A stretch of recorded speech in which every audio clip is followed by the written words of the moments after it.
फैसल चौधरी साहब ने हमें ज्वाइन किया है। माहिर शुक्रिया फैसल साहब आपके वक्त का। सर फैसला तो हो गया था, इम्प्लीमेंटेशन का मामला था।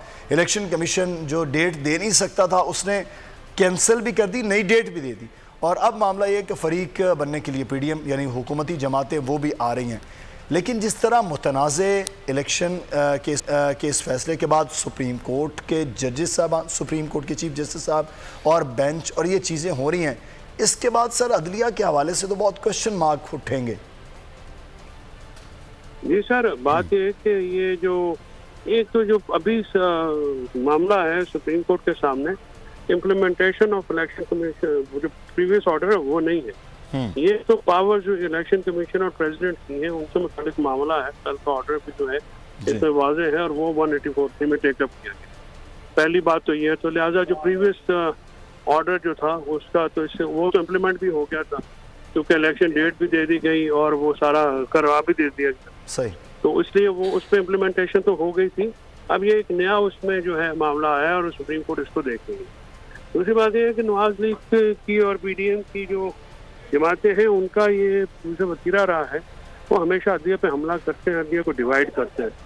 कल जो है वो उन्होंने दोबारा ये एक वो जो नोट दिया है वो माइनॉरिटी नोट है, उसमें मंजूर शाह साहब का जो बेंच की रिकॉन्स्टिट्यूशन का 27 का ऑर्डर है अपना, वो उन्होंने शायद इग्नोर किया है। उसका इस बेंच से कोई ताल्लुक नहीं होगा। पहली में तूफान है और वो जानबूझ के पे किया जा रहा है पैदा।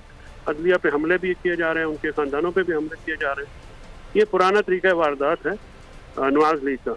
उन्होंने हमला भी किया सुप्रीम कोर्ट के ऊपर। वाहिद जमात है जिसका ट्रैक रिकॉर्ड है कि वो सुप्रीम कोर्ट में हमला आवर हुई, बंदे लेके आए।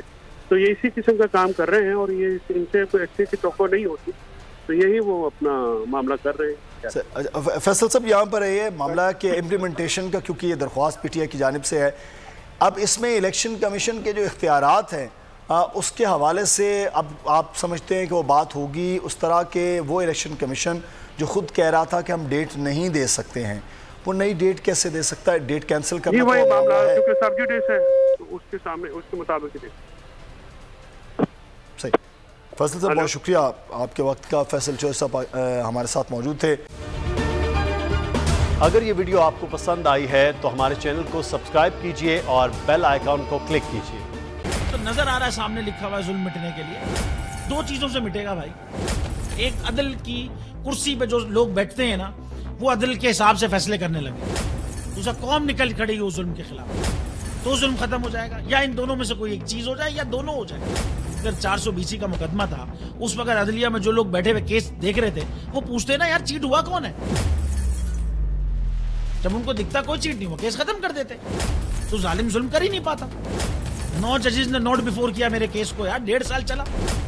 शख्सी जमानत का केस, सेम केस इस्लामाबाद में कर दिया। एक ही इल्जाम पे 2 केस हो नहीं सकते भाई। मतलब 60 दिन का वक्त होता है। 102 दिन के बाद मैं जीत गया, केस बरी हो गया। 102 दिन के बाद अपील फाइल की, एक्सेप्ट कर ली। नहीं करते ना एक्सेप्ट, खत्म हो जाता ना जुल्म यार। भरी अदालत में मुझे बरी कर दिया, फिर पता नहीं क्या हुआ 2.5 घंटे बाद का नोट बिफोर।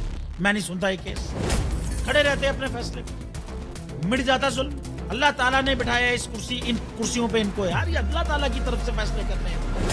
तो या तो ये फैसले आएंगे जुल्म मिट जाएगा, या कौम खड़ी हो जाएगी जुल्म के खिलाफ।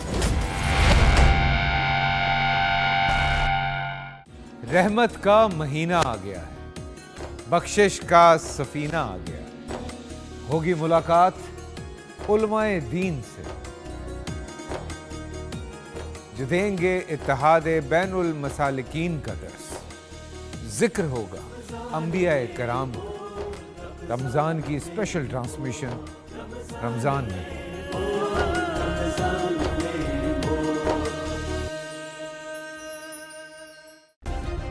सब्सक्राइब करें और बेल दबाएं ताकि कोई खबर रह न जाए।